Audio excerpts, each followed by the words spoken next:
아침입니다. 오늘도 하나님의 전에 나온 성도 여러분 사랑하고 축복합니다.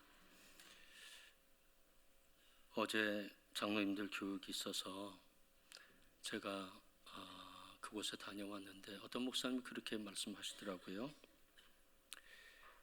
요즘에 교우들은 교회를 선택할 때 목사의 설교를 듣고 선택하지 않는데요.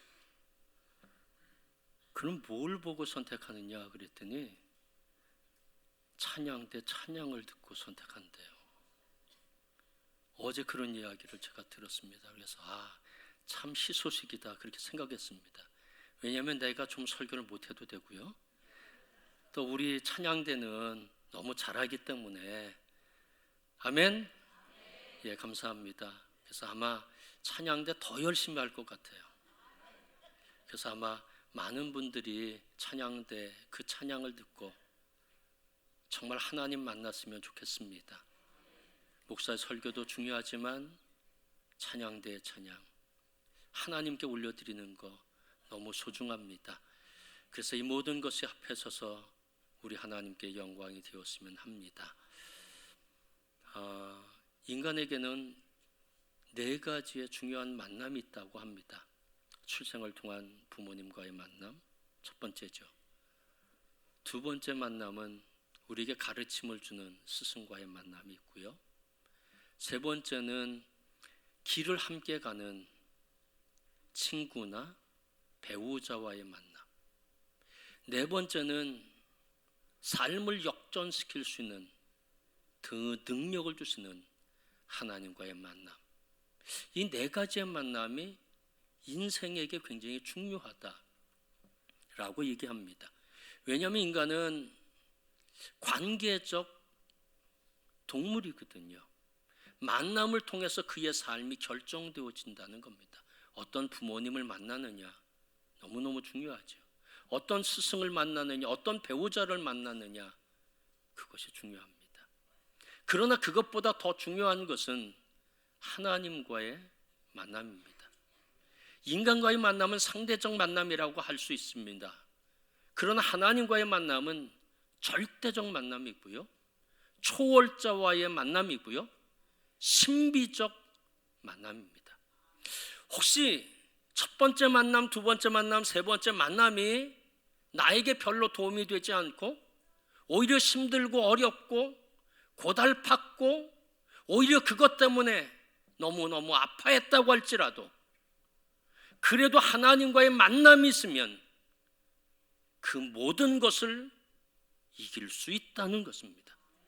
하나님과의 만남을 통해서 삶의 환경이 바뀌어질 수 있고요, 그 환경을 이겨나갈 수 있고요, 그 환경 속에서 삶의 의미를 찾고요, 다시 일어설 수 있다는 것입니다. 오늘 본문 말씀, 우리가 너무 잘 아는 말씀, 야곱이 장자의 권을 에서로부터 탈취했고요, 그리고 나서 이 아버지를 농락했습니다. 그리고 나서 축복을 받죠. 그것이 들통나서 이제 도망하게 됩니다. 저 아래 브엘세바에서 이제 하란 땅으로 도망하게 되는데 그 거리가 한 800km, 700-800km 정도 되는 거리입니다. 쉽지 않은 거리거든요. 브엘세바에서 떠나 한 3일 정도 갔거든요. 그랬더니 저게 루스 베델이라고 하는 곳에 이르게 됩니다. 그곳에서 그는 하나님을 만나게 되었다는 겁니다. 사실 그가 하나님을 만나기 이전에 가장 먼저 만난 사람은 누구인가요? 아버지입니다. 그러나 그는 아버지로부터 그렇게 사랑을 받지 못했습니다. 창세기 25장 27절 28절 말씀 다 함께 읽겠습니다.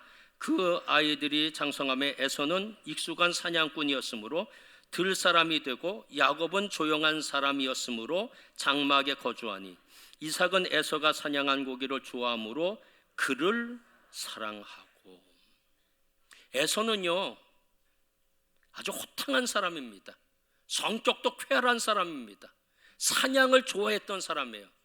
그 반면에 야곱은 조용한 사람이고 집에만 있는 사람이거든요. 근데 아버지 이삭이 에서를 좋아했다는 겁니다. 아마 그 이유는 몇 가지일 거예요. 첫 번째는 장자이기 때문에 에서를 좋아했고요.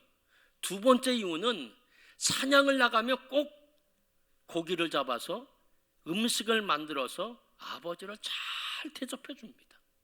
그러니까 이 아버지 입장에서는 에서가 너무너무 좋은 거예요. 또 그뿐만 아니라 에서는요 좀 화통해요. 그런 반면에 야곱은 속이 좁습니다. 이 아버지는 에서를 늘 사랑했는데 야곱은 사랑하지 않았어요. 그것이 창세기 25장 28절 말씀이거든요. 아마 그런 얘기를 들으며 살았을 거예요. 야, 형 좀 닮아봐라. 그런 얘기. 형은 저렇게 마음이 넓은데 너는 왜 이렇게 마음이 좁으냐? 야단맞기도 하고 아버지로부터 질책받기도 하고 그런 모습이 야곱 가운데 있었다고 하는 것입니다.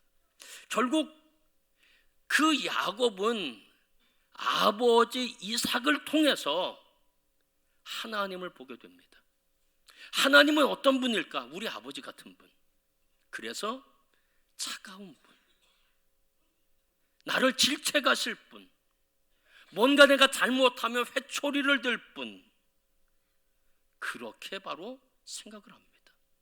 그래서 야곱은 하나님을 찾지도 않고 하나님 앞에 예배드리는 거 그렇게 좋아하지도 않고요, 하나님 만나려고 하는 마음도 그에게 없었다는 겁니다. 이런 야곱에게 베델에서 하나님은 찾아오셨어요. 그리고 하나님이 말씀하고 계십니다. 창세기 28장 14절 15절 말씀 다 함께 읽겠습니다. 내 자손이 땅에 티끌같이 되어 내가 서쪽과 동쪽과 북쪽과 남쪽으로 퍼져나갈지며 땅의 모든 족속이 너와 내 자손으로 말미암아 복을 받으리라. 내가 너와 함께 있어 내가 어디로 가든지 너를 지키며 너를 이끌어 이 땅으로 돌아오게 할지라. 내가 내게 허락한 것을 다 이루기까지 너를 떠나지 아니하리라. 아멘. 야곱은요 강도입니다. 도적놈입니다. 형과 그리고 아버지를 아주 속인 사람이거든요. 그런 사람이면 당연히 하나님이 나타나셔서 이놈아 네가 이런 일을 잘못했다 지적해야 되지 않습니까? 잠자고 있는데 무슨 하늘에서 벼락이 내리친다든지 말이에요, 짐승이 와서 그를 막 괴롭힌다든지 그래야 되지 않아요? 그런데 그런 일은 하나도 없고 하나님이 야곱에게 나타났어. 내가 너와 함께 있을 거야. 너 누운 자를 내가 너에게 줄 거고 네가 이 땅으로 다시 돌아오게 될 거다. 동서남북으로 퍼져나가게 될 것이고 내 후손까지도 복을 받게 될 거다. 이런 말씀을 하나님 주셨거든요. 야곱이 생각했던 하나님은 차가운 하나님, 심판하시는 하나님, 채찍을 드신 하나님으로 생각했는데 그 하나님은 너무나 따뜻한 하나님이셨다는 겁니다. 그가 지금 가는 여정은요 쉽지 않은 여정이거든요. 그는 고독했고요, 너무 힘들었습니다. 광야에서 돌을 베고 잠을 자야 할 만큼 그런 모습이 야곱의 신세였다는 겁니다. 야곱이 있는 지금 자리는 지리적으로도 광야이지만 상황적으로도 그는 광야에 있었다는 겁니다. 그는 잠을 청하면서도 별의별 생각을 다 했을 겁니다. 내 모습이 이게 뭐지? 내가 하란 땅까지 갈 수나 있을까? 혹시 오늘 밤에 이리 때가 나타나면 어떻게 하지? 두리번두리번거리면서 형 에서가 혹시 칼을 차고 나를 쫓아오지나 아니할까? 아니면 멀리 있어서 활을 갖고 나를 쏘지나 아니할까? 그런 걱정, 그런 두려움. 지금 갖고 온 음식은 다 떨어졌는데 어떻게 그곳까지 한 달 동안 가야 할까? 막막했다고 하는 것입니다. 그런데 하나님은 그에게 나타나셔서 걱정하지 마, 염려하지 마, 내가 너와 함께해, 내가 너를 지켜줄 거야. 그리고 너는 저 하나님 땅까지 가게 될 거고, 너는 거부가 될 것이고, 다시 이 땅으로 돌아오게 될 것이고, 내 자손들이 너무너무 잘 될 것이라고 말씀해 주셨다는 겁니다. 사랑하는 성도 여러분, 야곱은 광야에 있었거든요. 광야는 야생의 땅입니다. 근데 광야에서 하나님 우리를 만나주세요. 신명기 32장 10절 말씀 다 함께 읽겠습니다. 여호와께서 그를 황무지에서 짐승이 부르짖는 광야에서 만나시고 호위하시며 보호하시며 자기의 눈동자같이 지키셨도다. 광야는 위험이 있는 곳, 광야는 죽음이 있는 곳, 광야는 고통이 있는 곳, 광야는 너무 외로운 곳. 그렇지만 그 광야는 결국 하나님 없이는 살 수 없는 곳이었다는 겁니다. 하나님은 광야에 있을 때 야곱을 만나 주십니다. 그런 의미 속에서 광야는요, 나쁜 곳만은 아니에요. 다시 하나님을 만날 수 있는 기회이고요, 내가 광야에 있다고 하면 그것 때문에 하나님 앞에 더 간절하게 사모하는 마음을 갖게 되고요, 광야에 내가 있기 때문에 오히려 무릎 꿇을 수 있다는 겁니다. 야곱은 하나님은 어떤 분인가? 할아버지 아브라함의 하나님, 그리고 아버지 이삭의 하나님, 그런 나의 하나님으로는 전혀 생각하지 않았다는 겁니다. 그러나 이 야곱은 하나님을 만난 이후에 이렇게 소리칩니다. 창세기 28장 16절 말씀 다 함께 읽겠습니다. 야곱이 잠이 깨어 이르되 여호와께서 과연 여기 계시거늘 내가 알지 못하였다. 그는 환호성을 치는 거예요. 내가 하나님을 만났습니다. 그리고 창세기 28장 21절 말씀 보면 여호와께서 나의 하나님이 되실 것이요, 그 하나님은 나의 하나님이십니다. 그렇게 고백하고 있다는 겁니다. 만약에 하나님이 질책하고 그리고 채찍질하고 그리고 심판하시는 하나님이라고 하면 아마 야곱은 그 하나님 만난 것에 대해 자랑스럽게 환호성을 지르지 못했을 것이라고 하는 것입니다. 그러나 이제 야곱은 하나님 만난 이후에 그 하나님은 나의 하나님이 되실 것이라고 고백합니다. 내 삶과 관계없는 하나님이 아니라 내 삶에 깊이 관여해 주신 하나님, 나의 고통을 모르시는 하나님이 아니라 내 고통을 알고 계시는 하나님, 내 실패와 관계없는 하나님이 아니라 나의 실패를 아시고 내 손을 잡아 일으켜 주시는 하나님, 내가 연약할 때 나에게 힘을 주시는 하나님이시라는 겁니다. 그 하나님이 바로 나의 하나님이라고 그는 고백하고 있습니다. 그는 하나님 만난 후에 삶이 바뀌게 되죠. 근심 걱정이 많이 있었어요. 그러나 이제는 근심하지 않습니다. 걱정하지 않습니다. 그는 패배주의에 있었어요. 나는 아무것도 할 수 없다. 그러나 내게 능력 주시는 자 안에서 나는 모든 것을 할 수 있다. 나는 하나님 땅에 갈 것이고 그것을 거부가 돼서 하나님의 축복하서 난 이곳에 다시 돌아오게 될 거다. 꿈과 희망을 갖게 됩니다. 삶의 의미를 되찾게 됩니다. 하루하루 감사하며 살 수 있고 하루하루 소망을 갖고 하나님을 바라보며 삶을 살 수 있게 되었다고 하는 겁니다. 사랑하는 성도 여러분, 형이 그에게 도움이 안 됐어요. 아버지라도 그를 사랑하지 않아서 늘 상처만 줬거든요. 가족이라도 나에게 도움이 되지 않았다고 야곱은 생각했거든요. 그럼 주변에 있는 사람이 야곱에게 무슨 도움이 됐겠습니까? 안 됐겠죠.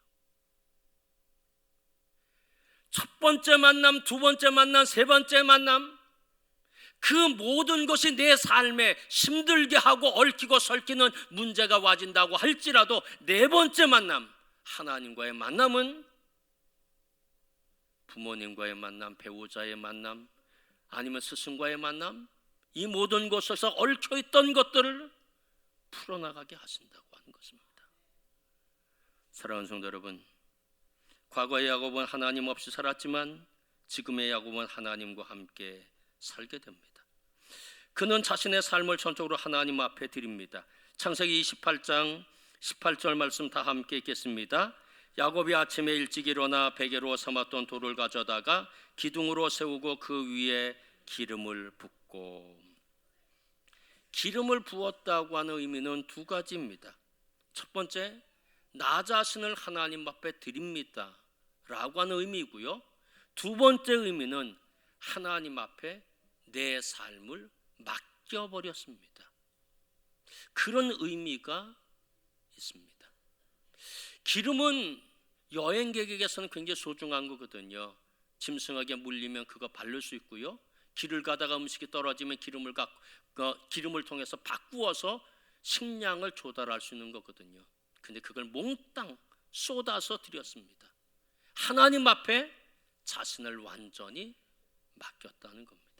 나에게 아무것도 없다고 할지라도, 내 주변에 아무 사람도 없다고 할지라도, 내 눈에 보이는 것은 광야뿐이라고 할지라도 하나님이 나와 함께 하시니 나는 내 인생길 뚜벅뚜벅 걸어가게 될 것이고, 반드시 하나님의 축복 속에서 나는 목적지까지 가게 될 것이고, 하나님의 약속하신 언약을 반드시 이루는 사람이 될 것입니다. 야곱은 그렇게 소망을 갖게 되었다는 겁니다. 사랑하는 성도 여러분, 혹시 여러분의 삶 속에 광야 속에 있는 사랑하는 성도 여러분이 계십니까? 힘들고 어렵고, 만남이 즐거워야 하는데 만남이 즐겁지 않은 거죠. 행복하지 않은 거죠. 어쩌면 부모님도 나에게 도움이 되지 않고, 배우자도 나를 위로하지 못하고, 친구는 많이 있지만 오히려 나에게 가시만 되고, 옆에 있는 많은 사람들이 있음에도 불구하고 나를 고통스럽게 만들고, 그런 때가 우리들 가운데 있다고 하는 것입니다. 그 광야에 있을 때 우리는 하나님을 만날 수 있다는 것입니다. 야곱은 그 광야에서 하나님을 만났듯이 그 하나님이 나의 하나님이 되셨다는 겁니다. 종교적인 모습이 아니라 신앙의 사람으로 그는 바뀌었다는 겁니다. 광야라고 하는 과정을 통해서 너무 좋으시고 따뜻한 하나님, 그분을 만나게 되었다는 것입니다. 사랑하는 성도 여러분, 광야는 포기의 장소가 아닙니다. 절망의 장소가 아닙니다. 하나님 만나주시는 곳이고 다시 희망을 세우는 곳, 그것이 바로 광야입니다. 우리는 광야에서 나의 하나님 아버지 만나게 될 것입니다. 우리는 야곱이 만난 곳을, 하나님 만난 곳을 베델이라고 부릅니다. 베델의 뜻은 하나님의 집입니다. 사랑하는 성도 여러분, 이곳 하나님의 집입니다. 이곳에서 여러분의 삶을 하나님 앞에 드리십시오. 그리고 하나님 앞에 전폭적으로 맡기십시오. 나는 빈손이 되어도 좋습니다. 아무도 없어도 괜찮습니다. 하나님 한 분이시면 됩니다. 그렇게 맡길 때 하나님 반드시 우리를 만나주시고 반드시 축복해 주실 것입니다. 우리가 2월달 또 시작했습니다. 2월 한 달 하나님과 동행하시고 하나님을 만나시고 그 하나님 느끼시고 그 하나님의 따뜻함의 손길을 체험하시는 성도 여러분이 다 되시기를 주님의 이름으로 축원합니다. 기도하겠습니다. 하나님, 우리는 야곱처럼 상황적으로 광야라고 하는 곳에 있습니다. 외롭고 힘들고 누구 하나 위로해 주는 이 없고 앞길은 막막하고 우리의 일은 너무 힘들고 또 지쳐있고 소망도 없어서 하나님 절망할 때가 우리들 가운데 많이 있습니다. 그러나 하나님 광야에서 만나 주신다고 말씀해 주셨사오니 감사합니다. 하나님, 이 시간 우리를 만나 주시옵소서.